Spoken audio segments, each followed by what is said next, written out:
Sheri. Welcome back to the Social Impact Solutions podcast. How are you? I'm wonderful. Thanks for having me back, Lauren. I'm always excited to talk to you.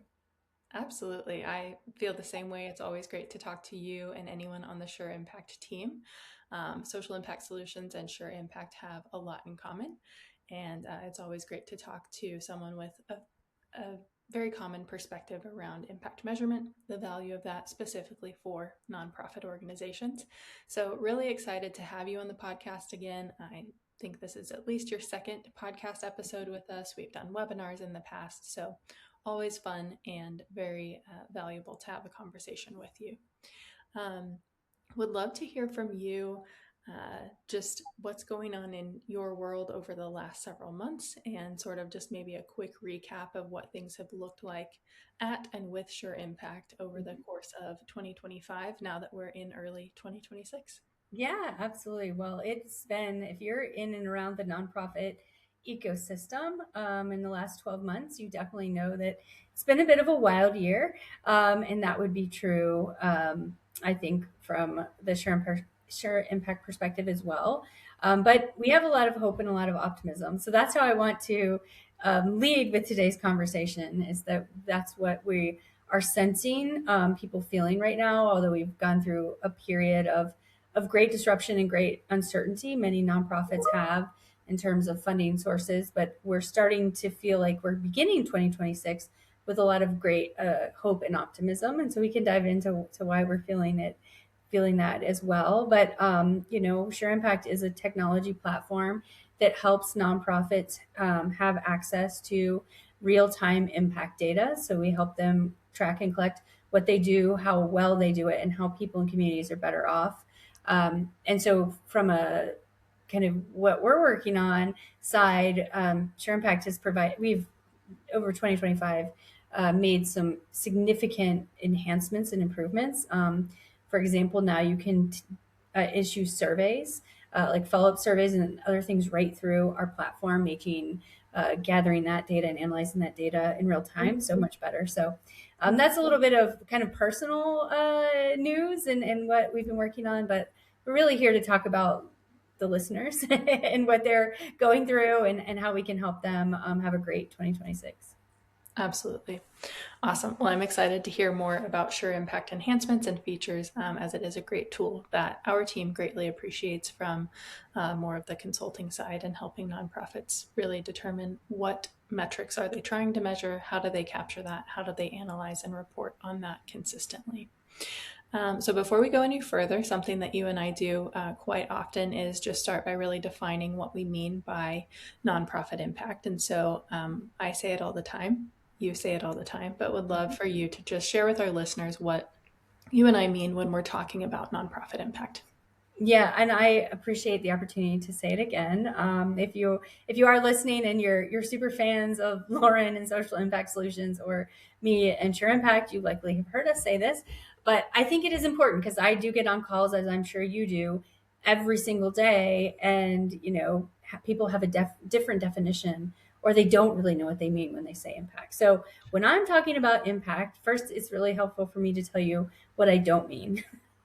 And the two things that I want everyone to understand is that impact is not the number of people you serve. And I know that's maybe people are gasping and like, what do you mean it's not the number of people I serve, especially if you're a board member? I hear board members all the time when they talk about the impact of a nonprofit they serve on, referencing, well, we served, 1,000 children this year. And although that's an important metric and one you can continue to talk about and track, you don't want to stop there, because impact is really, how did you change the lives and circumstances for those children? How many children you served is just an outcome. I mean, an output, sorry. It's just an output, right? It's just a count of what you did. It doesn't mean you've made anyone better off. So again, impact is not the number of people you served, and impact is also not the number of dollars raised. I will only give you a pass if you're a fundraising entity, and that is your 100% sole mission is to raise money to give it away to something else. Then I'll let you claim how much money you raised as your sole metric of impact. But most nonprofits, especially those that we work with, are delivering services to individuals. And so the money they raise is just basically an input that they use to deliver those services. Anything you would add in addition to how you would define impact? I think we have very similar definitions. I completely agree with everything that you just said. I agree. Number of people served is not an outcome or an impact. Number of supplies distributed is another one we see a lot. Number of courses or workshops provided. Those are all outputs, right? And they matter. I always like to clarify that we're not at all saying that outputs don't matter. They do. Typically, you need to know your outputs before you can really realistically, feasibly measure good outcomes. But point being, just like you said, Sheri, when we're talking about impact, when we're talking about short-term, mid-term outcomes and long-term impact, we're talking about, the measurable change that's taken place, whether that's serving people, as most nonprofits do, whether that's an environmental nonprofit organization, whether that's, animal shelter, humane society, making some type of tangible, measurable change in the community or communities that you serve. That's what we're going for. And outputs rarely, if ever, tell us that. So Yeah. I don't think I added anything to what you said, and I agree. And we hear it on our team all the time. A lot of people will say, "Oh yeah, we absolutely measure our impact. We have a lot of impact metrics." We dive into that conversation a little bit further.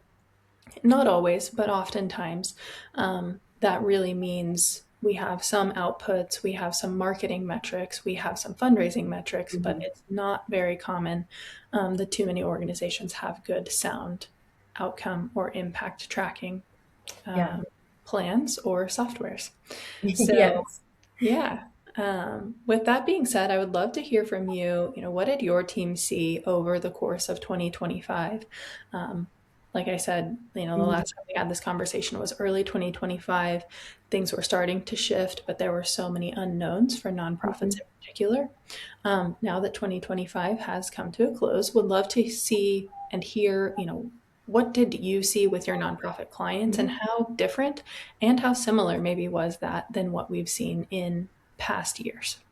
Yeah, that's a great question, and I think the one thing that we noticed that really surprised us, and I know it's not a surprise to the nonprofits who lived through it last year in 2025, is that we had a thesis when it came to kind of who we were targeting and who we were selling to prior to 2025 was that the nonprofits who did receive federal grants were our kind of likely group of nonprofits to work with. Because when you think of all the different accountability metrics, often if you had federal funding, you had the highest level of accountability in terms of demonstrating, at least at the very minimal, you had to report outputs. We Right. could debate how much outcome reporting was really being done, but Right. at a maximum or minimum, you needed to report at least solid, defensible outputs. So we were working with many of our customers were federal funded Yeah. nonprofits. And so when those federal funds just dried up or weren't renewed, um, it really put a lot of our um, customers in a really tough spot because they had not yet diversified their funding streams.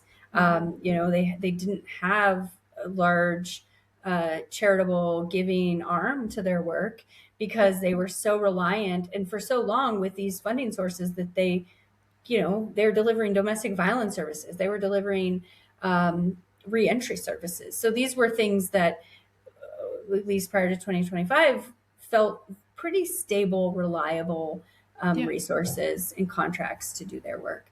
So there was definitely a period of disruption where boards, like we found that they were pausing.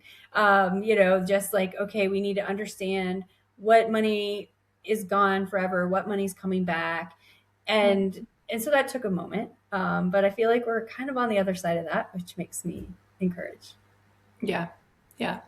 Um, and I think something that's hard to on the front end to like this time in 2025 or February, March of 2025 is really hard to predict and project. But our team saw not too many, but a few organizations that thought they were going to lose most, if not all, of their funding. Mm-hmm. And then, like that was actually in writing. It was in their minds a done deal. And then in a couple of instances, some lawsuits occurred, and Mm-hmm. they actually got all of that funding back. Yeah. Another client that I'm thinking of thought that they were going to lose a very, very large state contract that was the majority of their funding, and then sometime, not too much time, maybe 4 weeks, 6 weeks passed, and they actually found out that that same contract was coming back to them and in a larger capacity. And Mm-hmm. so, um, a lot of unknowns, I think, is the best way that we can Yeah. explain what a lot of 2025 was. And like you said, it feels like we're past a lot of that, while at the same time, I know organizations are still hesitant and uneasy in some Mm-hmm. ways.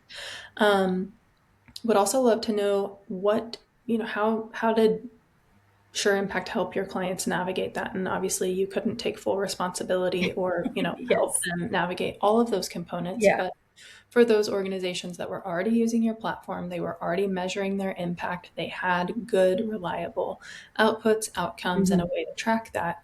How were they able to use that to their benefit and secure additional funding or new funding? Yeah, yeah, that's a great question, and it's there's two things that I want to address there, and the first is that what I don't know if people realize this, but when these grants went away or they were uncertain, the nonprofits went to different alternative funding sources. So whether it's now they're pitching private philanthropy or they're writing for grants maybe they've never written for before, and so the customers that were using Sure Impact, for them it was very easy to write for those new funding sources because they had demonstrated outcomes. They could clearly articulate their theory of change, show how they are achieving that theory of change, meaning they're not just saying like, oh, our programs do this and these are the results, but they're able to say, hey, the past 12 months, we served this many people, we did this type of services. Here are we've moved families from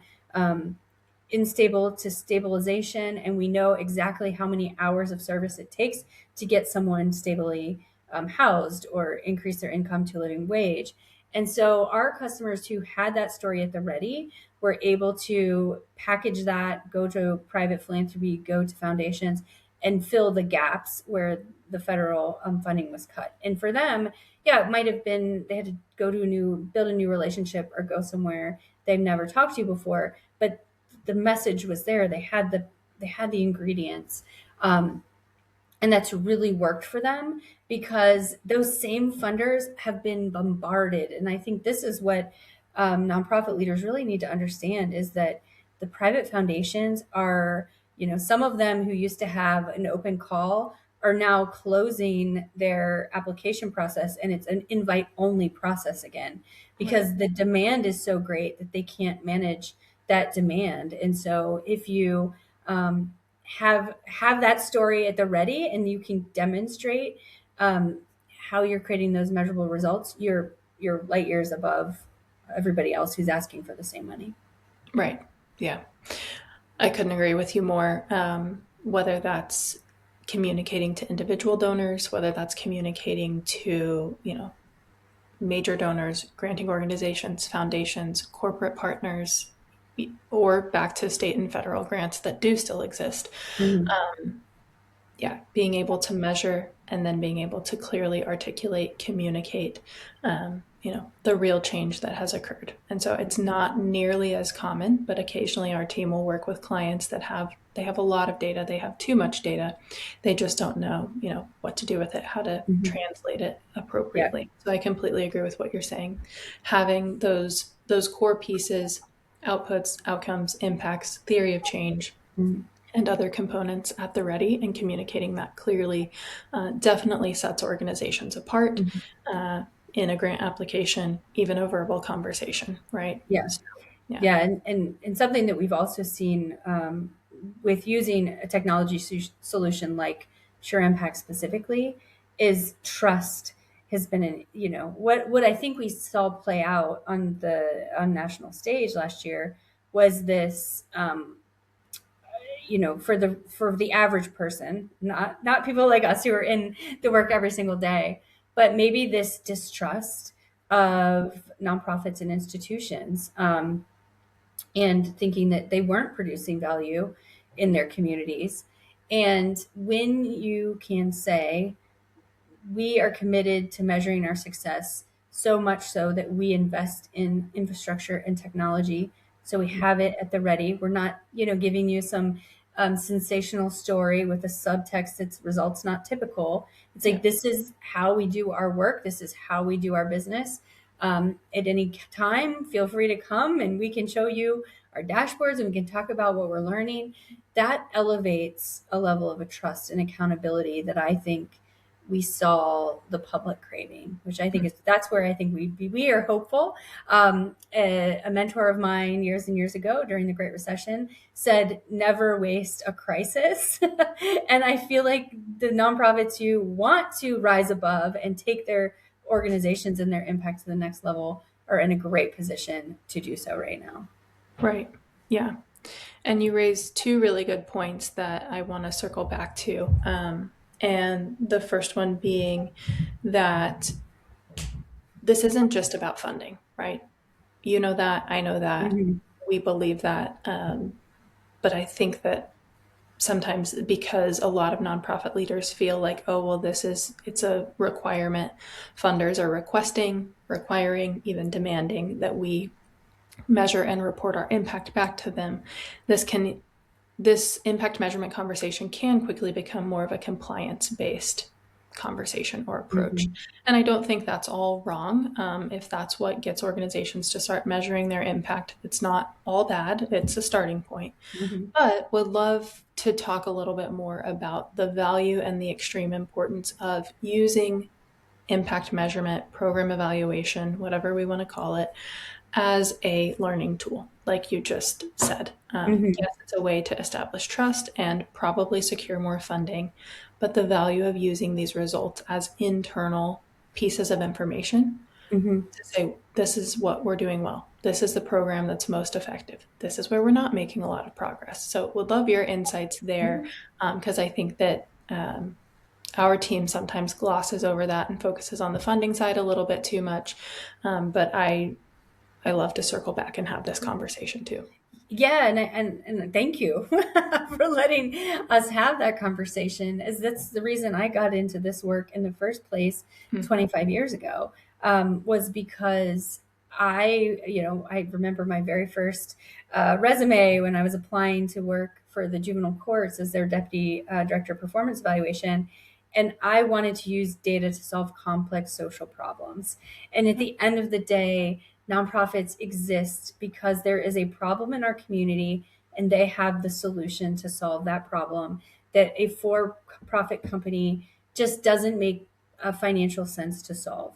And if it did make financial sense to solve it, trust me, some capitalists would have come in and created the business model to solve it. So Yeah. if you're doing nonprofit work, you have a really important, I mean, it's true. Like, your mission is really, really important. It's not about raising money to keep your lights on. It's about changing those lives and circumstances. And if that's at the focus, if that's why we exist, we can't, manage what we don't measure. We can't scale and grow things if we can't prove that it's working or why it's working. And so just taking that, I mean, I almost feel like it's an ethical imperative, a moral imperative. I mean, I'm a bit of a fanatic about this stuff, but if you're in the business of social change, you should be measuring and managing to that social change, and that's why you do it. The upside is you also generate more trust. You can raise more money, but at the core, it's why you exist, and therefore, I can't imagine measuring or not managing to what matters most to your organization. Right. Yeah. Right. And I think from our perspective, just you and I being very much very biased, Yes. but very much being all about and very pro impact measurement, program evaluation, program improvement. Um, it's super valuable to know where your programs stand. You know, how much are you helping people? You might be it you might get a bunch of really phenomenal feedback. It might have a fantastic culture and community, but if you're an education program, you need to know how much people are learning, right? You need Mhm. to know how much knowledge they're gaining. Are their skills changing? Is this, improving their life from their next step in education or occupationally or monetarily? All of these things can be tracked and measured to some degree. Same Mhm. with health outcomes and health improvements. Um, I've worked with a variety of health programs, and some of them that don't measure labs. They don't. Mhm. It doesn't make any sense when they're at a hospital system in the US where that's a requirement for every other program Mhm. or clinic. Why is it not? And so completely agree with what you're saying, to use this information internally for program directors, operations teams, nonprofits as a whole, to have good insights and, yes, turn around and communicate that to funders and other stakeholders, but first and foremost, using it as an internal Mhm. of information. Yeah. Um, And so, if I could build on that, I wanted to, because as you were talking, I was thinking about some of the yeah buts I hear, which mhm, are essentially, in from our experience, they're myths. So I would love to dispel some myths. And the yes, first one is that, there is the overhead conversation where you hear a lot about, well, we have to keep our overhead low, so we can't afford to spend money, whether it's on technology or consultants, to help us measure our impact. Well, the difference is when we talk about that overhead, and I've interviewed hundreds of funders now, they do not believe impact measurement technology, software, consulting, none of it is considered overhead. It's not. It's core to doing your business. It's directly serving the people, right, because you need that. It's a program expense. And so I really want you, like, if people are like, well, we can't afford it, no, you can't not afford to do it, because your funders expect you to do it. They believe you're doing it. They expect it to be put into your programmatic budget as a like cost of doing business. And it's not, when they talk about overhead, they're talking about, and we can debate that on another podcast about what is reasonable or unreasonable overhead. But really, that's more the marketing dollars, the fundraising dollars, those expenses. When it comes to tracking and measuring the work that your nonprofit is doing, that's programmatic expense. So that's the first myth I wanted to clear up. And the second one is related to the true expense, or the complication. It does not have to be complicated and hard. And that's essentially why Share Impact does what we do, is to take out the hard. We understand that nonprofit leaders went into their professions because they want to serve the people and they want to be a resource to the public. So Share Impact is providing a technology tool that's like, hey, we're the data experts. We created a product to take out the hard, so you have the insights you need to yeah, deliver better services. absolutely. And those are great myths to dispel. So I appreciate you saying that, especially we hear that a lot too. And especially when people are applying for grants specifically, they don't want to fund. They clearly state right here they're not going to fund, these types of overhead or operational costs. And sometimes that's true. But to your point, typically you can be very honest, very transparent, and find out that, in fact, they will cover a lot of those costs because they are. They're necessary, direct, programmatic costs. So thank you for expounding on those points, and absolutely agree that, I think neither one of us would say that impact measurement or program evaluation is easy per se, but it Mhm. doesn't have to be confusing. It doesn't have to be complicated. And so to have a good plan in place to go through a logic model, a theory of change, some of those core exercises, and then to have a tool like Sure Impact to take out a lot of those complicated, confusing, and manual processes Mhm. is absolutely true and very critical to long-term success with impact measurement. Another thing that I remember you saying in a prior conversation that we had, and you've alluded to it a couple of times, that in crisis situations, or unknowns or economic downturns, Mhm. COVID 2025 with a lot of funding cuts. Um, you and I have talked about how organizations that do effectively measure their impact oftentimes come out ahead. And so Mhm. you've mentioned this a couple of times briefly along the way in today's conversation, but I would love to hear a little bit more from you and just expound on why that's the case and how you've seen that play out at this point, probably in three key scenarios being, 2008, 2009, 2020, 2025. Mhm. Just would love to hear from you. What have some of those patterns been? Yeah, well, I think you're right. I have talked about it a lot, so I'm like, oh, we've talked about this. But the reason that they come out ahead is because when times are good, when there's lots of abundance, it is not that difficult. I mean, it's always hard, but it's not as difficult to go to a corporate foundation or go to a private donor and get a grant based on a story. But when things get tight and people tighten their wallets, the they're going to rationalize their decisions with their brain. They only have so much to go around, whoever the person making the decisions are, and they want that trusted, well-known partner who can demonstrate their results. And so, I've shared stories about in 2020 when dollars had to be dispersed quickly, that we had clients, because they had a long-standing track record of measuring the impact and telling their impact, they just got the grants. Like, they didn't have to apply. The money was coming into the community. They got the phone call from the county. It was like, here's $2 million. We know that you can do this well. We also now have seen in 2025, um, because of some of the organizations, unfortunately, have not been able to continue to sustain, that the successful data driven nonprofit has been asked by county entities or their boards of directors to take over these other struggling nonprofits that might not have been data driven. So it's kind of Yeah. for not not force, but almost like, here's more resources for you to take over this clinic or take over this nonprofit to absorb it into yours. So now they've expanded and grown their ability to deliver and create impact. Yeah, definitely. So it's not all bad, not all good by any means, Mhm. but it does.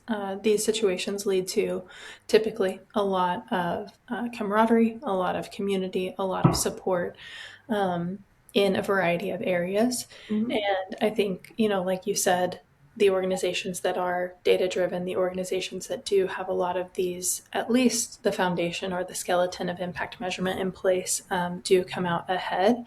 And to your earlier point, when people say, yeah, but I can't afford to do this, Mhm. these are the times when you say, yeah, but you can't afford to not do this. But Yeah.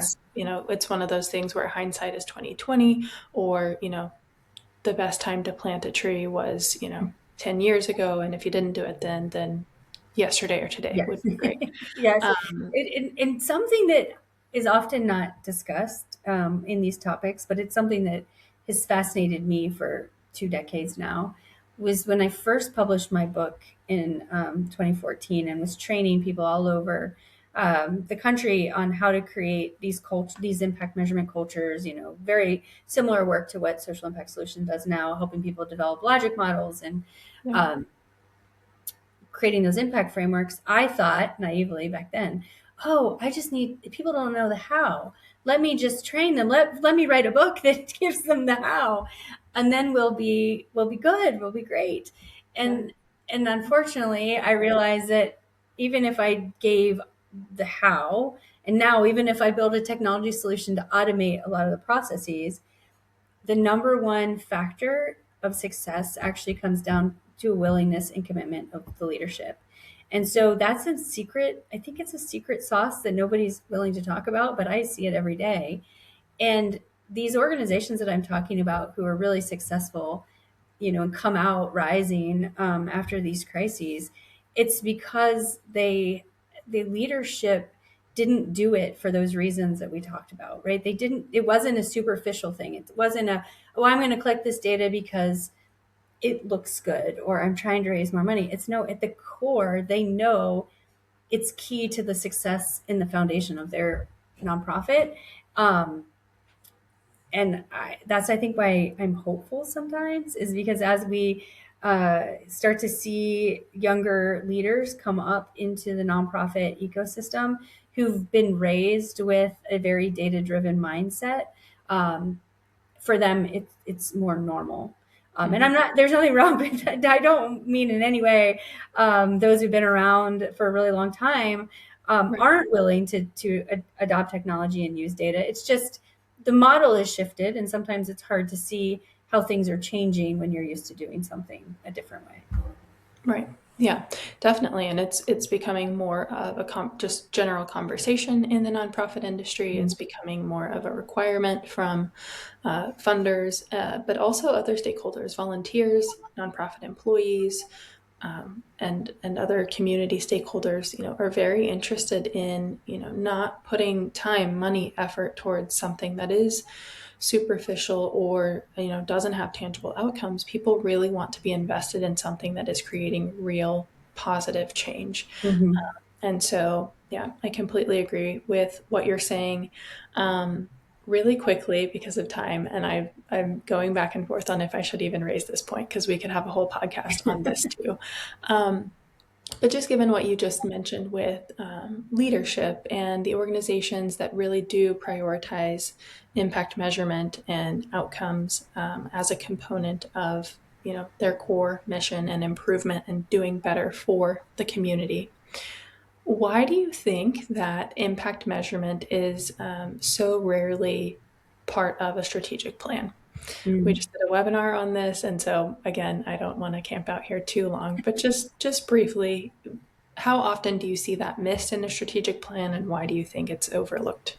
Um, Yes, I think it is often overlooked. And I think the reason why is because the people who sit on, often strategic plans are designed by or co-created with the board of directors and the executive team. Um, the board of directors often come from for-profit entities, and they're used to for-profit companies. So it's not that they're not data-driven and metrics-driven. They typically very much are. It's just in their world, number of people served equals value, right? Because yeah, they're paying money. So they're used to metrics like new customers, money, well, they're not looking at profit, but revenues, right? Budget, yeah, expenses. That's the language of corporate boards. And so I really think we need a lot of training for those. And there's no training to be a corporate board member. Typically, I mean, a nonprofit board member, right? It's really just, oh, we need an attorney. You're an attorney and you work for a big corporation, so come sit on our board. yeah, And they want to do good. It's not that they don't. It's just it's unfamiliar territory. So we need to educate boards on what are the right metrics that they should care about, in addition to the budget and marketing spend. yeah, yeah. Just curious. So I kind of went along with our topic and was a little bit of an aside. So, Yeah. um, great. Well, Sheri, this has been a really good conversation. I know you and I could talk for hours more about a lot of these components. But as we kind of wrap up today, I would love to hear from you. What's, your top one or 1 to 3 key takeaways, key points that you would love for listeners to walk away with and really be able to implement in Q1 of 2026 as they improve impact measurement processes and maybe for the first time ever, or really trying to just stair step and grow based Mhm. on how things went in 2025. Yeah. Well, I think the new year is a great time to invest and start those impact measurement processes. Because if you want a 12-month annual report at the end of 2026, you've got to start collecting data now. And you don't want to wait another year because who knows what's going to happen over the next 12 months. And you want to be in a position of power, regardless of whatever uncertainty life throws at us, because that's the one thing we know for sure is that we are in uncertain times. We there have never been certain times. So let's just embrace the fact that uncertainty is part of life, Right. and if we want to get ahead of it, one of the best ways to do that is to invest in, have access to real time impact and outcomes data. So, back to your tree analogy, it's it's it's time. It's time to invest in this. It's don't wait. There will never be a good time, so you might as well just start now. Yeah, definitely. Right. And though things remain uncertain and always will to some degree, this is a way to track some level of certainty, consistency to a degree, right? Hmm. This is a way Yeah. to say over the last 1 year, over the last 5 years, over the last 10 years, however long, you're tracking this, we've consistently seen this amount of program progress or this Hmm. amount of organizational growth, this amount of knowledge gained, this percentage of health outcome improvement. I'm making all of this up depending on what an organization does. Yeah. Um, and without tracking that, then there's definitely not any certainty or consistency that can be reported on. And so I agree with what you're saying. It can feel challenging, it can feel costly, whether that's true dollar amount, time, brain space. It can feel difficult for organizations to implement this, but I like to say to start small, stair step at a pace and a rate that's reasonable for Hmm. the organization. um, Again, being biased, working with an outside team can be very helpful. Hmm. uh, Oh Not yeah. saying that organizations have to by any means, but that's where our social impact solutions team comes in to partner with organizations and really help them get a good plan and implementation roadmap in place. And then tools like Sure Impact are absolutely critically helpful to serve as more of a technology piece to really consistently capture data and help organizations, not just in the here and now, but over the long term to keep that process so much less manual, so much more streamlined, keep your data clear. So, Sheri, And thank you so secure. much. That's And also very secure. important. Secure. And secure. Yeah. Absolutely. Yeah, absolutely. Well, thank you so much for a wonderful conversation. Thank you so much for all that you and your team are doing for nonprofits. And I'm excited to have follow up podcast and webinar conversations with you. Absolutely. Thanks, Lauren. Thanks.